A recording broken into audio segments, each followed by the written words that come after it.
Olha, gente, o Piauí confirmou recentemente o primeiro caso de varíola dos macacos, a monkeypox. O estado ainda monitora mais 5 casos suspeitos dessa doença, que se caracteriza principalmente por lesões na pele e que pode ser confundida com a catapora. Para explicar melhor essas manifestações da doença, nós vamos conversar hoje com o médico infectologista Eduardo Mendes, cooperado Unimed Teresina. Doutor Eduardo, bom dia. Bom dia, Nádia. Seja sempre muito bem-vindo aqui ao Minha Saúde. Muito obrigado, é um prazer. Sempre colaborando com a gente, doutor. Para começar a nossa conversa, eu gostaria que o senhor explicasse para a nossa audiência o que é a varíola dos macacos ou o nome correto, né, que é a monkeypox. Isso. É muito bom você frisar isso, né? Essa confusão com o termo aportuguesado, ele trouxe alguns complicadores. Então, primeiro que não é varíola, não é o mesmo vírus da varíola que foi extinta do mundo no início da década de 80 e também não é transmitida a partir de macacos, né?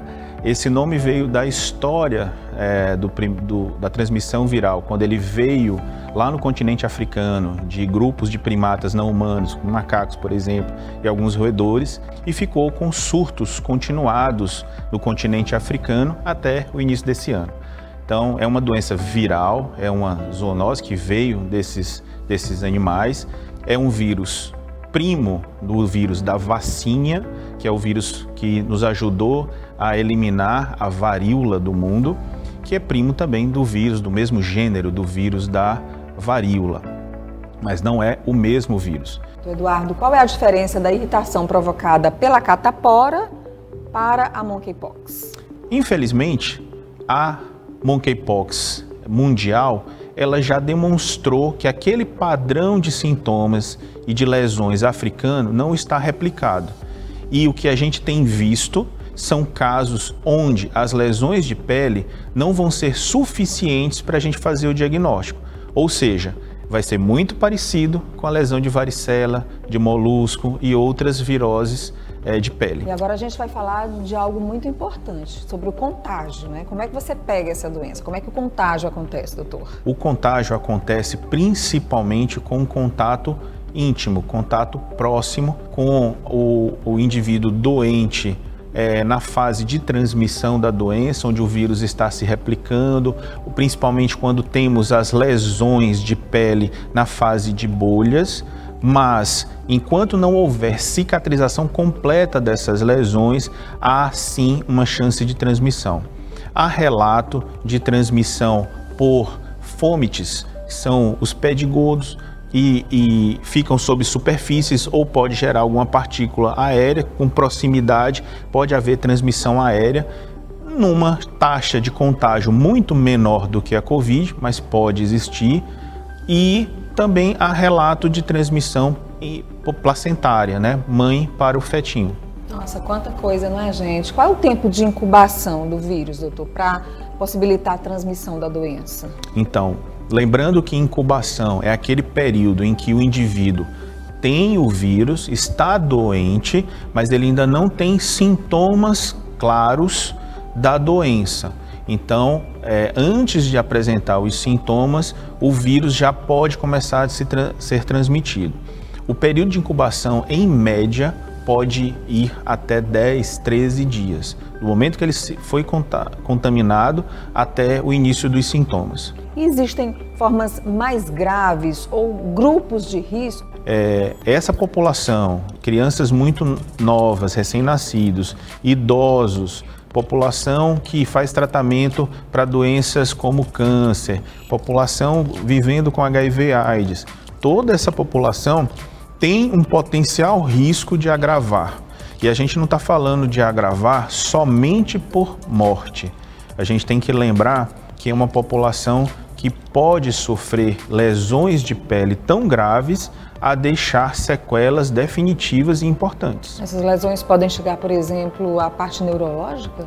Nós temos sim relatos já na literatura atual da monkeypox mundial de casos de inflamação pelo vírus no coração e encefalites.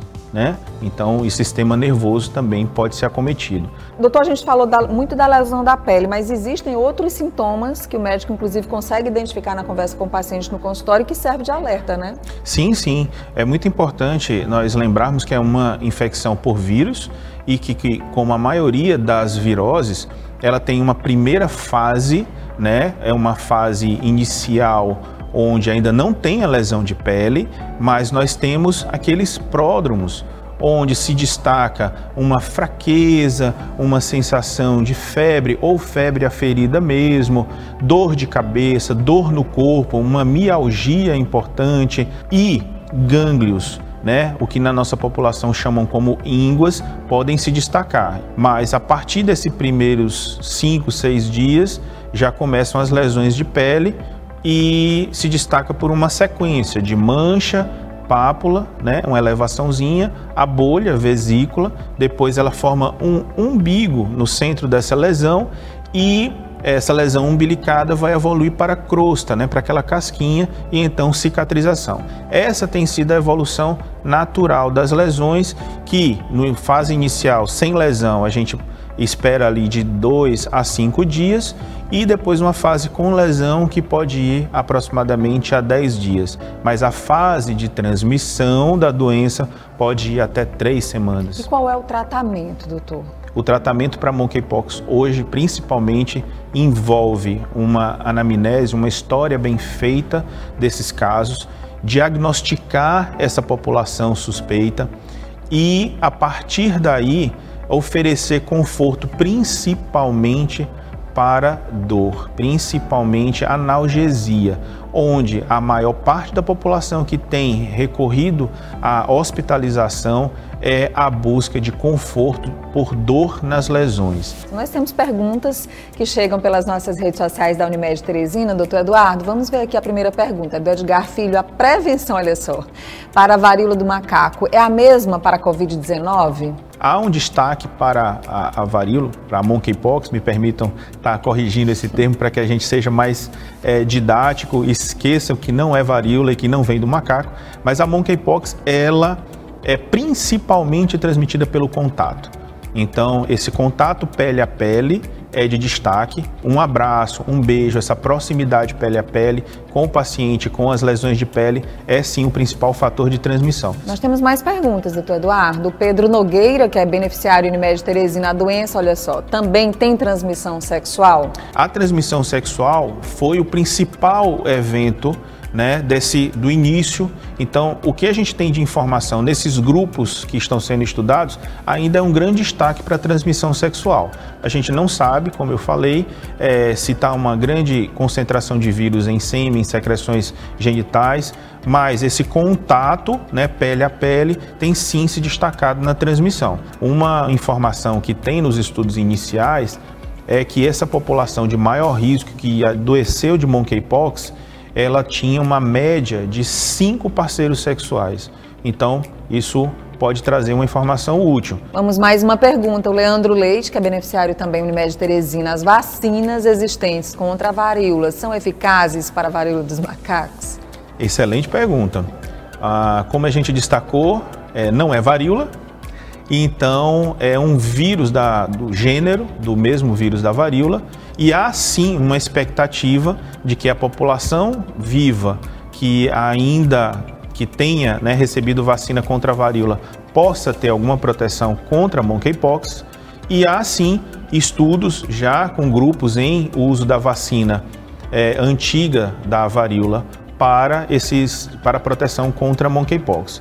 A gente não pode afirmar que vai funcionar, mas sim a expectativa de que ajude. Bom, vamos torcer, né, para que a ciência que tanto colaborou com a gente na rapidez da produção de vacinas contra a Covid, se desafiando, né, trazendo esses imunizantes num prazo recorde para a gente, que também assim seja com essa doença que tanto começa a preocupar, já que há poucos dias, na semana passada, o Ministério da Saúde já colocou em alerta máximo, né? Então, está aqui o doutor Eduardo Mendes conversando com a gente sobre esse assunto e trazendo esses alertas importantes para você aqui no Minha Saúde. Doutor, muito obrigada pela presença mais uma vez. Muito obrigado pela oportunidade. Até a próxima, se Deus quiser. Muito obrigada a você também pela audiência. Na próxima terça temos um novo encontro às 11h50. Saúde para você. Eu te espero. Tchau, tchau.